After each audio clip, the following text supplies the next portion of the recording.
Ça marche le micro? Ouais. Bon, j'espérais passer en dernier, comme ça je me suis dit vous serez déjà fatigué, comme ça je fais court. Bon. Moi j'ai rien préparé, donc je vais laisser parler mon cœur. D'ailleurs, vous voyez le soleil, pourtant on est dans le jour de canicule, il s'est caché comme ça, parce qu'il ne peut pas y avoir deux soleils en même temps.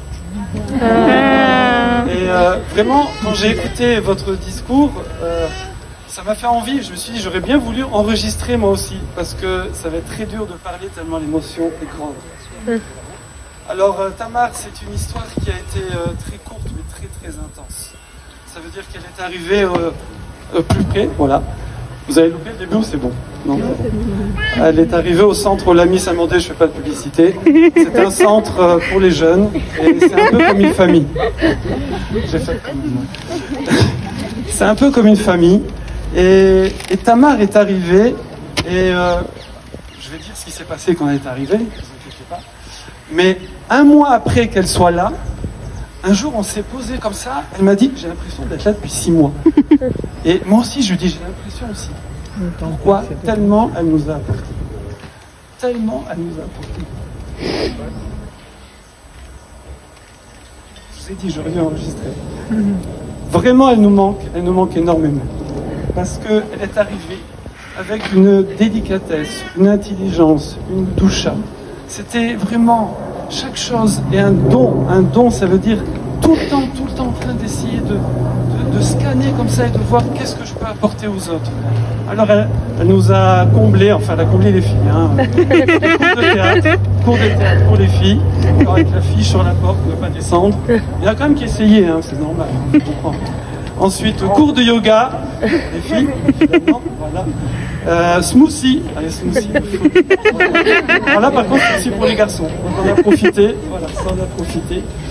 Et voilà, donc bon, c'était, vous avez compris que vraiment, on était, il y avait les jours où Tamar était là, et les jours où elle n'était pas là. Et là, depuis plusieurs mois, Shimon, qu'est-ce que tu as fait? Ah, mais bon, Hachem, on était très contents. On avait aussi cette petite discussion souvent avec Tamar. Elle me disait, Rav, vous croyez que je vais trouver mon zivoug?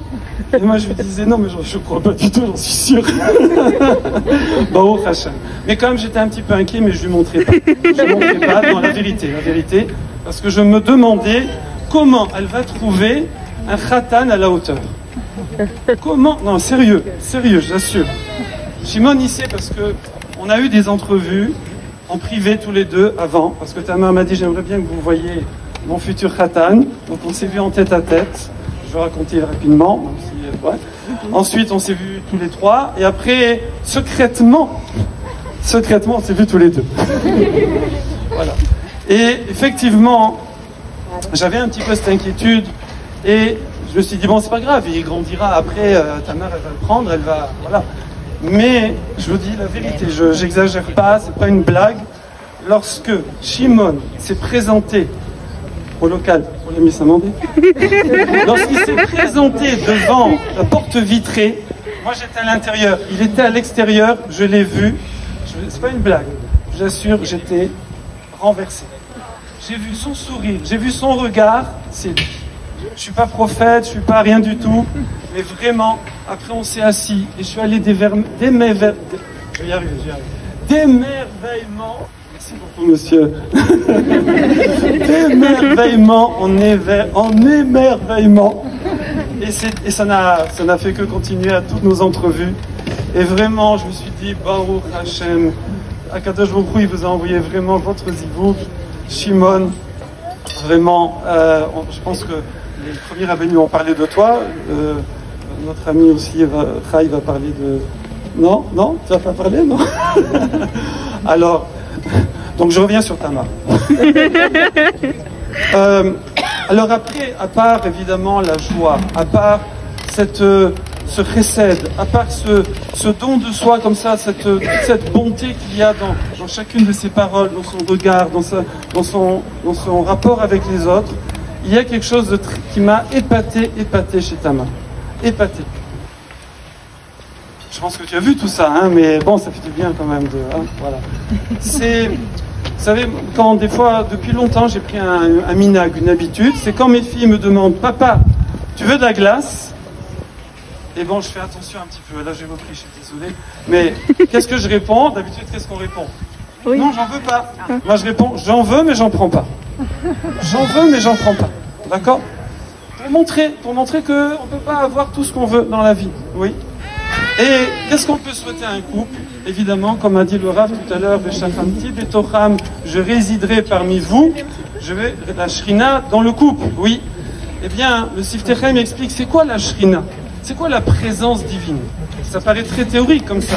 J'ai la présence divine dans mon cœur. Ça veut dire quoi la présence divine? Eh bien, il explique que la présence divine, c'est tout simplement réduire, si on peut dire, pour aller vite, l'écart qu'il y a entre ce que l'on veut, ce que l'on doit faire, on va dire, pardon, je refais. L'écart entre ce que l'on doit faire, entre la raison et ce que l'on a envie de faire. Et ça, c'est exactement Tamar. Exactement. Elle a une force, une capacité comme ça, à voir, à soumettre ses envies, à soumettre sa passion, si on peut dire, ses émotions à la raison. Et ça, c'est très rare, surtout chez une femme. Ah, je me suis fait des copines, là, voilà. Non, c'est normal, une femme est plus émotive. Mais là, vraiment, Tamar, elle a cette capacité. Évidemment, Shimon aussi, je l'ai pu remarquer, mais c'est normal, c'est un garçon, c'est normal. Voilà. Donc, Bezrat Hashem, voilà ce que je voulais un petit peu partager avec vous. C'est vraiment un grand jour. Je ne vais pas dire qu'on l'a attendu parce que vous avez compris que voilà. Mais on espère que vous viendrez nous rendre visite de temps en temps. Parce que vraiment, pour toute la jeunesse, et certains sont là, eh bien, vous êtes vraiment un exemple inspirant. Et Bezrat Hashem, Kadosh Baruch Hu vous envoie toute la Kedusha, toute la bracha, et vos enfants, Bezrat Hashem, vont suivre votre voie, votre derer, avec vos parents, avec toute la famille, Baruch Hashem entouré d'affection et de bonheur et de simcha. Merci à vous tous. Amen.